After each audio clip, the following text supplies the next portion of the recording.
नमस्कार। भारतीय इतिहास की जो श्रृंखला हमारे द्वारा आरंभ की हुई है, पुनः स्वागत है आप सब लोगों का।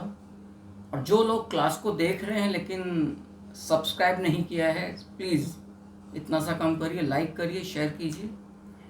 और जो हमारी हड़प्पा सभ्यता की सीरीज चल रही है, उसमें इस सेशन के अंदर मैं आरंभ कर रहा हूँ सबसे पहले कि हड़प्पा सभ्यता के निर्माता कौन कौन थे।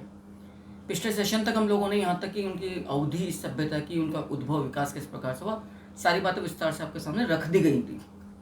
देखिए, मैंने नाम पर पिछले सेशन में काफ़ी जोर दिया था, मोहम्मद रफ़ीक मुगल। अमलानंद घोष, क्योंकि राजस्थान हिस्ट्री की भी सीरीज चल रही है आरएस को लेकर, उसमें जब कालीबंगा सभ्यता को पढ़ाया गया तब मैंने अमलानंद घोष को सोथी संस्कृति के संदर्भ में काफ़ी विस्तार से बात करी थी। कुछ जो नए शोध इस समय हमारे सामने हैं, वो एक अनोखे परिपाटी रिवाज की तरफ हमें संकेत दे रहे, इशारा कर रहे, इंगित करते हैं।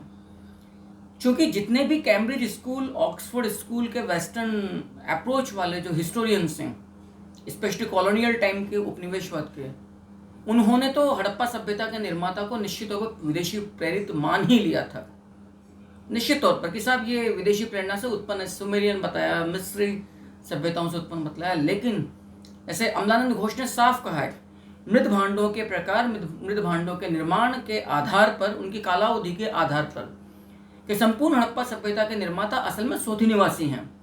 एच.डी. साकलिया एक और पुनः भारतीय एक पुरातत्वविद और इतिहासकार का नाम है। उनका ये कहना है कि बलोचिस्तान की जो नवपाषाणिक बस्ती है डाबरकोट और सिंध के अंदर जुदिर जोदड़ो, क्लियर, इन निवासियों ने नवपाषाणिक बस्तियों से, क्योंकि मैंने जो पहले सेशन में स्पष्ट किया था किस प्रकार से नवपाषाणिक बस्तियां परिवर्तित हो रही हैं, विकसित हो रही हैं हड़प्पाई नगरीय कांस्य बस्तियों के अंदर, तो एच.डी. साकलिया ने बहुत अपने शोध के द्वारा स्पष्ट किया है कि बलोचिस्तान की डाबरकोट संस्कृति और सिंध के अंदर जुदिर जोदाड़ो के निवासियों ने ही हड़प्पा सभ्यता का निर्माण किया है।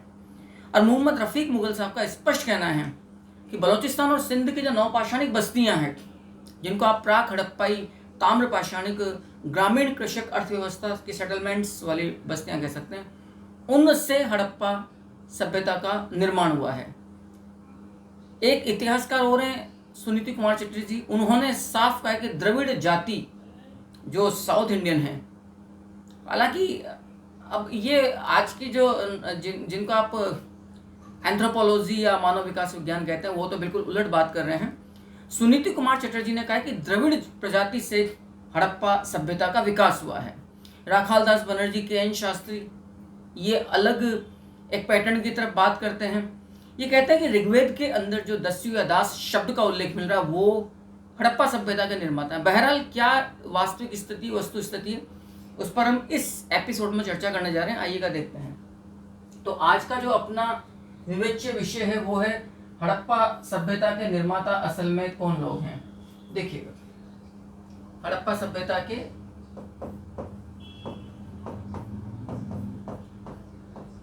निर्माता, तो चाहे आप एच.डी. साकलिया साहब की बात करें, या अमलानंद घोष की बात करें, या आप मोहम्मद रफ़ीक मुगल साहब की बात करें, इनका ये कहना है कि NWFP, जो आज का उत्तर पश्चिमी सीमांत प्रांत है भारत का, मतलब पाकिस्तान और बलूचिस्तान वाला एरिया, क्योंकि पाकिस्तान तो उस जमाने में था नहीं, ये तो आज बना है। NWF स्थित ताम्र पाषाणिक, जो ताम्र पाषाणिक कृषक बस्तियां हैं,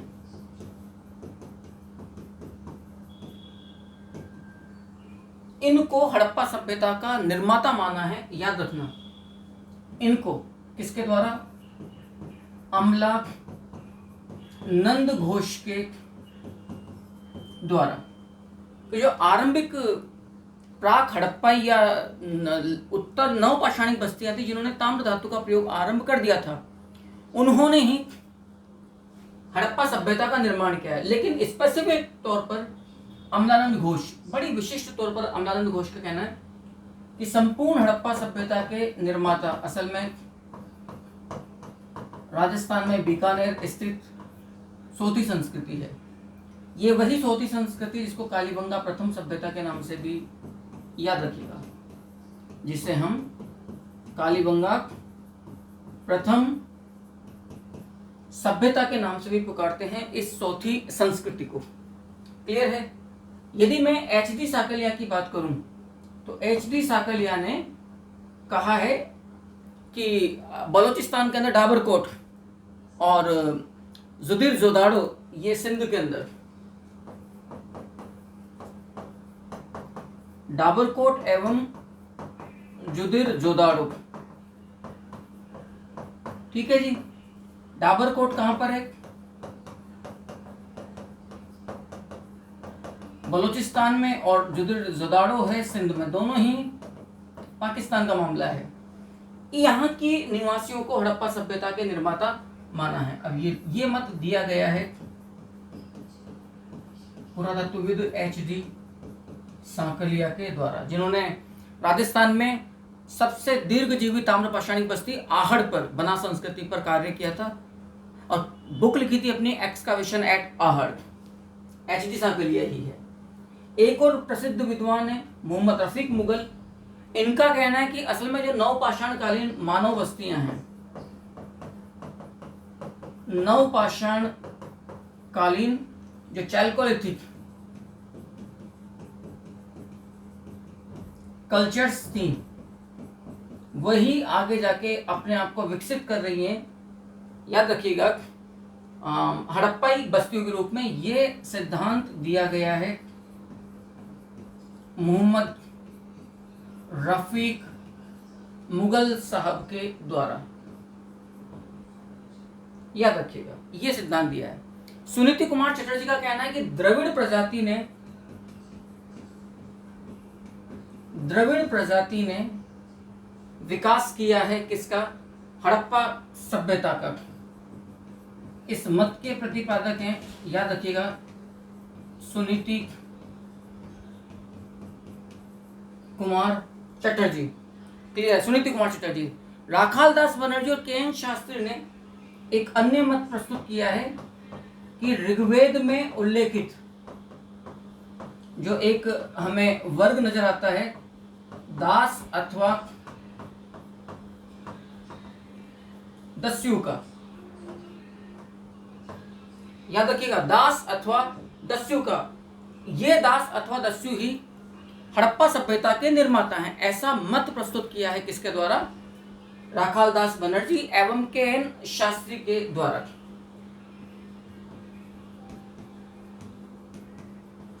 राखाल दास बनर्जी एवं के.एन.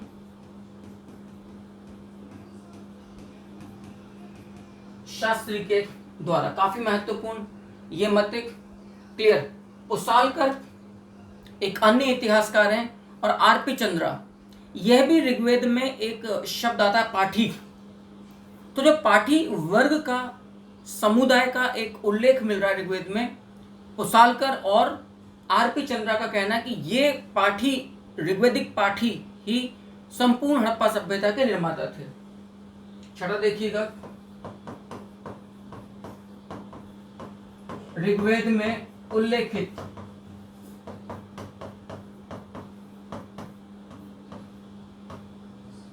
पाठी जो एक जाति विशेष के लिए संज्ञा के रूप में प्रयुक्त हो रहा है, उसको हड़प्पा सभ्यता के निर्माता माना है उसालकर एवं आर.पी. चंद्रा नामक इतिहासकार के द्वारा।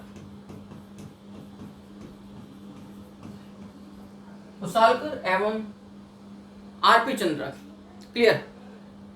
लेकिन अब जो, जैसा कि मैंने पहले कहा कि कुछ भारतीय इतिहासकार और विशेष तौर पर कैम्ब्रिज स्कूल के जो हिस्टोरियंस, वेस्टर्न अप्रोच वाले, Mortimer wheeler, sir John Marshall, मैके, गॉर्डन चाइल्ड और भारत में डी.डी. गोसाम्बी, इनका कहना है कि ईरानी जो सभ्यता है, मेसोपोटामियन या सुमेरियन सभ्यता, वो इस हड़प्पाई सभ्यता के निर्माता। अब उसकी वजह, इनका दिमाग देखिएगा, इनका ये कहना है कि दोनों कांस्ययुगीन सभ्यताएं हैं, लेकिन ईरान जो पर्शियन जो मेसोपोटामियन या सुमेरियन सिविलाइजेशन है, विच इज ज़्यादा मतलब ही पुरानी है, तो कि उनसे प्रेरणा मिली है। दूसरी बात, क्योंकि दोनों सभ्यताओं के स्थलों के बीच में ट्रेड और कॉमर्स के रिलेशन स्टेब्लिश थे कि जी ये यहाँ पे गए, प्रेरणा मिलकर विकास किया। अबे तो गधों, जब गए तो पहले से मौजूद थे नहीं, गए यहाँ के लोग तो पहले से सभ्यता मौजूद थी ना, क्या विकास किया मुझे नहीं पता। लेकिन प्रोफेसर अहमद दानी, आपको सुनकर आश्चर्य होगा,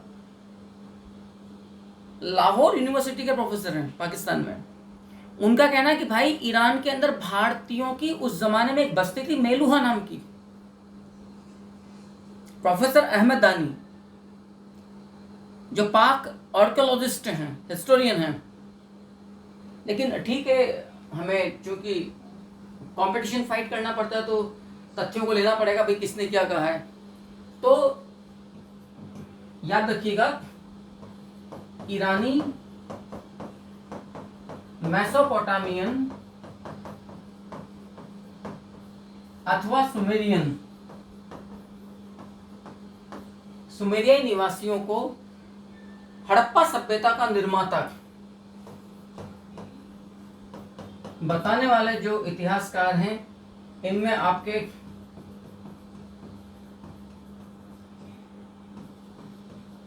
मोर्टिमर विलर हो गए हैं, मैके हो गए हैं,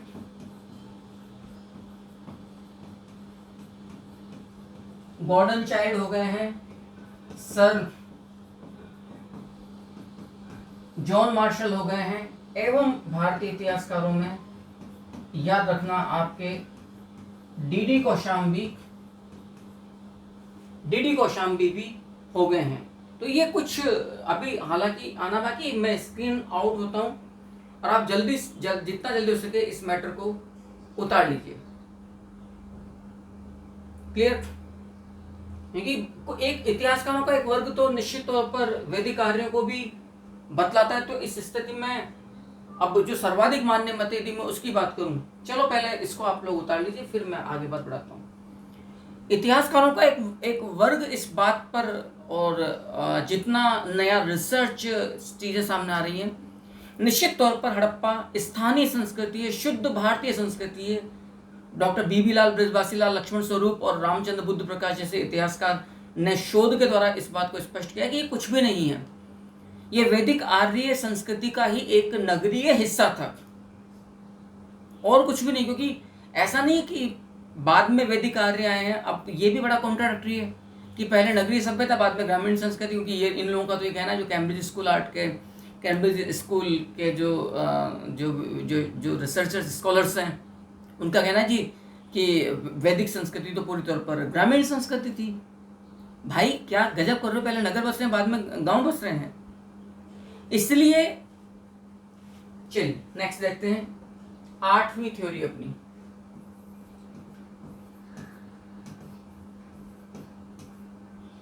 वैदिक आर्यों को इस सभ्यता का जो निर्माता बताया गया, इनमें सबसे प्रमुख जो पुरातत्वविद हैं लक्ष्मण स्वरूप और बीबी लाल, जिनको बृजवासी लाल भी कहा गया, रामचंद्र बुद्ध प्रकाश, राम चंद्र बुद्ध प्रकाश, बृजवासी लाल एवं याद रखिएगा लक्ष्मण स्वरूप, ये प्रमुख इतिहासकार हैं जिन्होंने वैदिक आर्यों को भारतीय, शुद्ध भारतीय संस्कृति घोषित किया, हड़प्पा संस्कृति को, माफ करना, कि स्थानीय देसी कारकों से ही, सांस्कृतिक अनुक्रमों या क्रांतिकारी परिवर्तनों से ही, भारतीय प्रागैतिहासिक संस्कृति से ही विकसित होती संस्कृति नगरीय संस्कृति के रूप में। लेकिन एक इतिहासकारों का वर्ग जो है वो बलोचिस्तान की ग्रामीण पाषाण संस्कृतियों को, जैसे हमने कहा था किले गुल, मोहम्मद राणा, गुंडई, अंजीरा, स्यादम,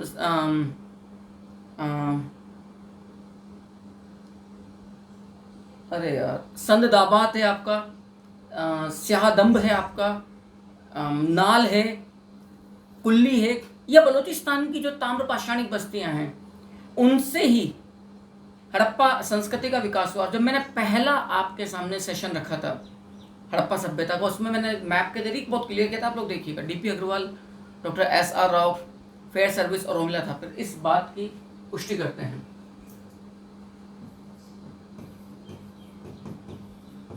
बलोची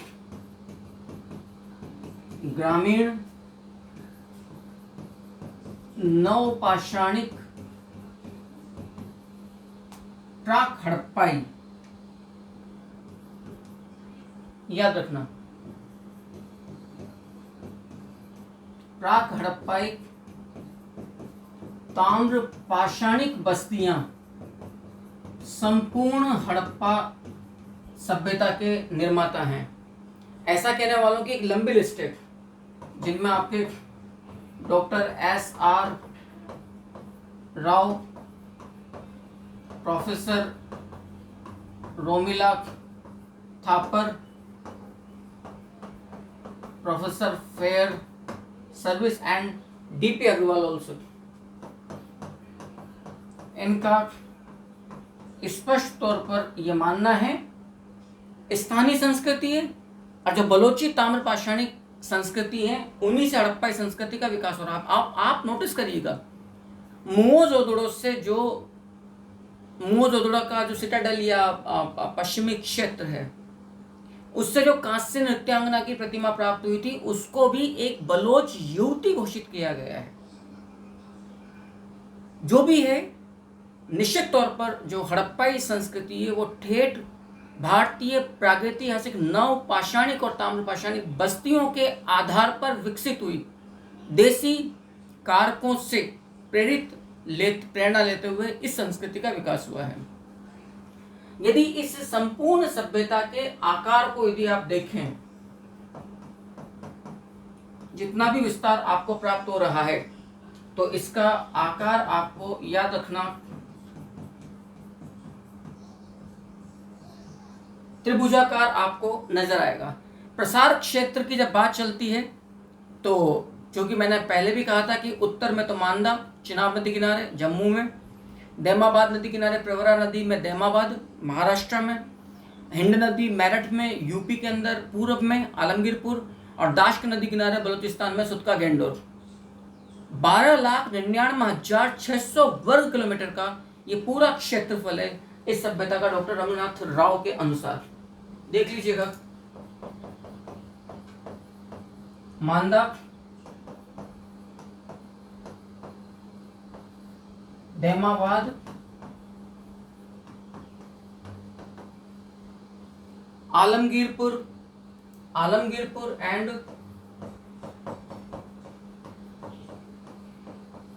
सुतका गेंडोर,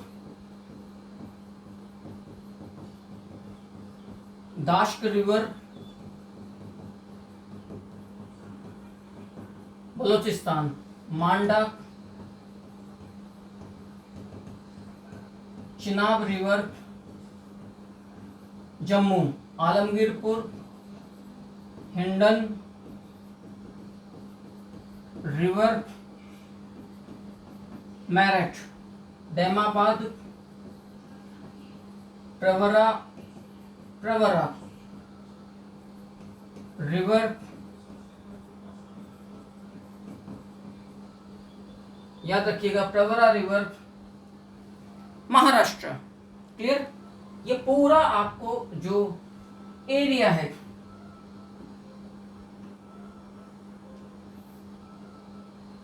याद रखिए, शेप्स लेते हैं अपन तो शायद बहुत सही अपना रहेगा। ठीक है जी, आगे देखिएगा। राइट,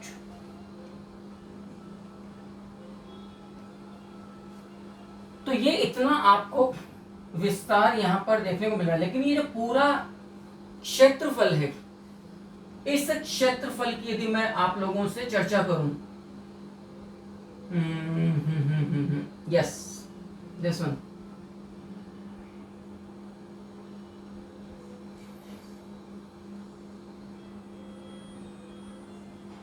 क्लियर है?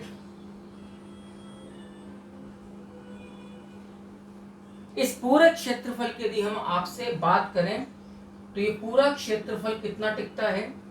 12,00,000 99,600 वर्ग किलोमीटर का। आप आइडिया लगाइएगा, समकालीन विश्व में कोई भी सभ्यता का इतना क्षेत्रफल नहीं था। 12,99,600 वर्ग किलोमीटर का क्षेत्रफल, ये छोटी मोटी बात नहीं है। डॉक्टर रंगनाथ राव के अनुसार, according to doctor Ranganath Rao, the total area of entire Harappan civilisation is, क्या कहना चाहिए, 12 लाख। भाई बहुत बड़ी बात है। 99,600, पाकिस्तान तो छुट्टा सा हो गया है। अब यदि मैं इस क्षेत्रफल को किलोमीटर के अंदर लेकर जाऊं, किलोमीटर के अंदर, तो मांडा से लेकर देमाबाद तक टोटल ये है 1400 किलोमीटर, और इधर सुतका गेंडोर से लेकर इधर है भैया जी 1600 किलोमीटर। यानी कि ये चौड़ाई में ज्यादा है, ये क्षेत्रफल लंबाई में कम है। क्लियर है? यानी कि आलमगीरपुर, हिंडन, मेरठ से लेकर, पूरब से लेकर, ये eastern area, this one is north, this one is western, this one is south. तो अब आप सोच लीजिएगा कि इसकी जो लंबाई है, ये लंबाई तो है भैया जी 1400 किलोमीटर, और जो चौड़ाई है ये है आपका 1600 किलोमीटर। क्लियर है? तो ये बात भी आपको याद रखनी पड़ेगी यदि प्रश्न आ जाए कि त्रिभुजाकार जो आकार है हड़प्पा सभ्यता का, इसकी लंबाई अधिक है, चौड़ाई अधिक है। तो 12,99,600 वर्ग किलोमीटर जो डॉक्टर रंगनाथ राव ने कहा है, एनसीईआरटी क्लास 11th के अंदर डॉक्टर रामशरण शर्मा की पुस्तक, उसमें साफ दिया हुआ है। तो मांदा जम्मू से लेकर देमाबाद तक 1400 किलोमीटर है, which is length, and the width, जो चौड़ाई है इसकी, विच इज, ये एक्सटेंड है कहां से कहां तक, सुतका गेंडोर से लेकर मेरठ तक, ये 1600 किलोमीटर है। कुल स्थल, टोटल प्लेसेस जो इसके आपको प्राप्त हो रहे हैं 2020 तक के, 2020 तक के जो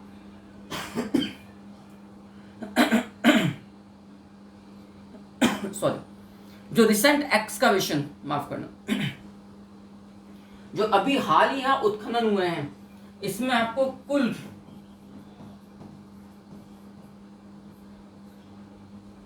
स्थल टोटल आपको प्राप्त हो रहे हैं, याद रखिएगा 2800 स्थल।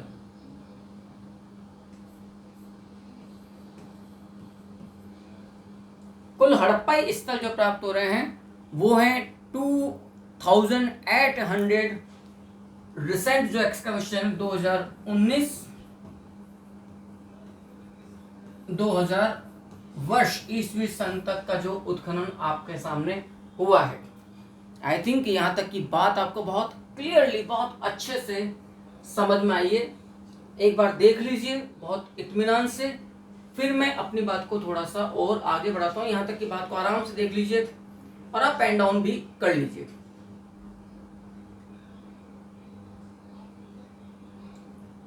आपको एक आश्चर्यजनक बात और मैं बतलाऊं, इरफान हबीब साहब एक और इतिहासकार हैं, उनकी अपनी एक विचारधारा जो भी है, एक बहुत बड़ी बात उन्होंने कही है। हालांकि जितनी बार मैं पढ़ता हूँ मेरे खोपड़ी में बात नहीं घुसती है। हजारों साल पहले यार इतनी बड़ी जनसंख्या पॉसिबल नहीं है, लेकिन इतिहासकार ने मत दिया है।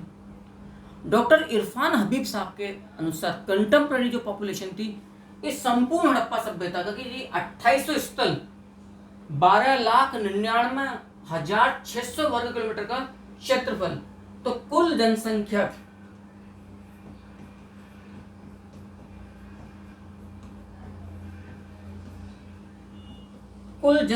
आपके सामने दी जा रही है भाई साहब 40 lakh, which was beyond the imagination, totally beyond the imagination. ये उम्मीद से पर 40 लाख, अकॉर्डिंग टू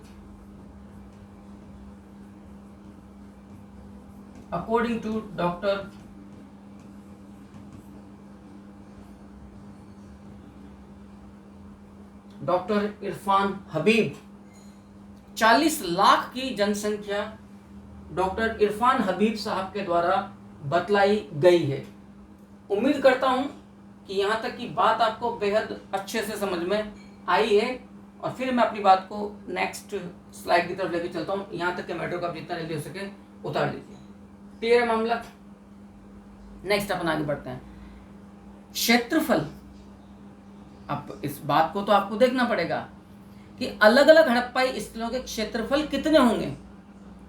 सबसे बड़ा क्षेत्रफल किसका है, मतलब हड़प्पा स्थलों में, और सबसे प्राचीन स्थल कौन सा है, इसके लिए मैं आपको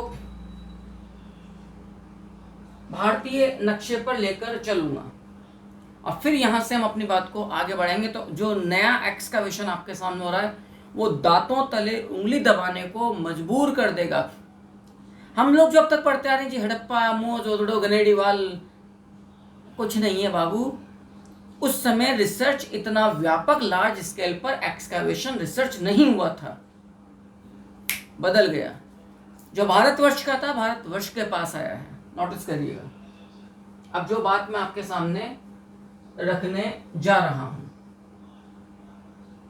तो साहब हम अपना स्टार्ट लेते हैं।